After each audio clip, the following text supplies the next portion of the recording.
Welcome into CBS News 24/7. We are tracking a powerful nor'easter. It is now making its way up the Northeast after intense rain and damaging winds slam the mid-Atlantic. Low-lying neighborhoods like the city of Norfolk in Virginia are now dealing with floodwaters that inundated several streets over the weekend. New York and New Jersey declared state of emergencies. CBS News senior national weather correspondent Rob Marciano is alongside the New Jersey coast with the latest on this chaotic weather.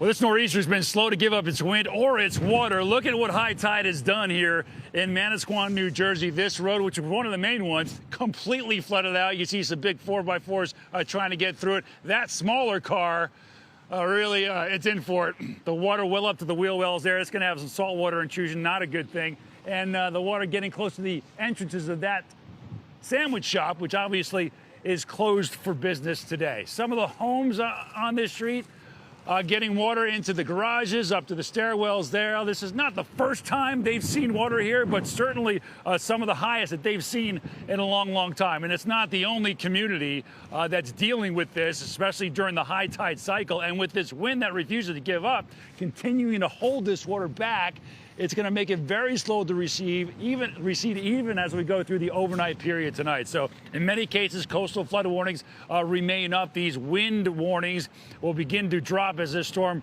slowly, painfully slowly, moves out to sea as we get a first taste of it. Maybe not a classic nor'easter, but certainly our most powerful one yet this season. Rob Marciano, CBS News, Manasquan, New Jersey. And many people on the East Coast aiming to go back home from the holiday weekend aren't able to go right now. CBS News correspondent Tom Hanson reports from New York's LaGuardia Airport on how this storm is impacting flights. Hey there, yeah. Well, not only are the coastal regions dealing with the powerful impacts from this nor'easter, we're feeling it here at the airports as well. When we got here this morning, there were a lot of on-time departures, but what we've seen throughout the day, if you look up at the board behind me, you can see delay, delay, delay. That's because the FAA has issued ground delays for a lot of the major airports all across the Northeast, all the way up from Boston down to D.C., here at LaGuardia as well. And those are going to stretch throughout the evening. So what you're seeing are a lot of people here who are very unhappy because they are discovering that their flights have been delayed. We spoke to a couple of them. Here's what they had to say. I did get the email that my flight was delayed.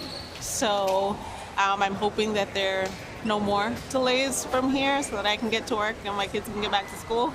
I wish that I could just be home at 5 p.m. like I expected to be, but it seems like that's not going to be the case. So you heard it there. People simply just want to get to where they are expecting to go, and they want to get there on time. But unfortunately, there are going to be more delays throughout the afternoon into the evening. Now, we reached out to Delta.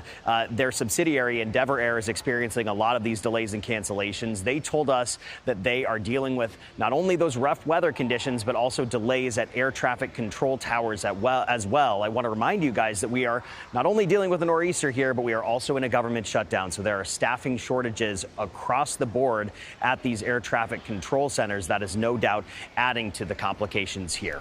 Back to you. Certainly is. Tom, thank you. Yeah, it's a double whammy right now. We're talking about flight delays, federal government shutdown, and then the nor'easter. And yeah, that's on your plate right now. One more day of gusty winds, rain, and those extremely high surf. Okay. So get ready for it again this afternoon. Okay. But by tomorrow, luckily, things should be calming down. So there is positive news in our future when it comes to quieter weather on the way and cooler weather. Definitely going to feel like fall on the back end of this system because right now, all of this cloud coverage, this is the nor'easter that we've been talking about. Rain all across the east coast of the United States. And in fact, down in South Carolina, these were the highest rain reports. Not only were there 84-mile-an-hour wind gusts in New Jersey, but there was over 9 inches of rain just over the past 48 hours in South Carolina. So a lot of rain, a lot of winds with this system, and that's going to continue throughout the afternoon and evening, which is why we do have widespread alerts all across the East Coast, from South Carolina all the way up through New Jersey, Maryland,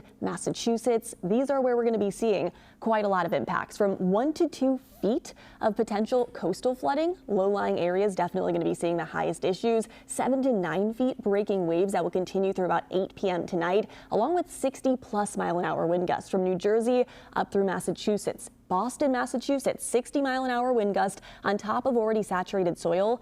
this is where we're expecting widespread trees to be downed and potential power outages to continue. So again, through tonight, this system will be impacting you, but by the time that we step out into tomorrow, most of the activity will be pushing offshore. Like Rob said, it's painfully moving slowly, but again, by as soon as tomorrow, we should be good. However, the west coast of the United States, they're looking at their first big storm system of the season. We're looking at widespread winter storm warnings, winter weather alerts, and there's going to be flash flooding, potentially 1 to 2 inches of rain down in Southern California. So a lot of rain, a lot of snow on the way over the next 24 hours, not just across the west coast, but also across the east coast. Back to you. All right, Zoe, thank you.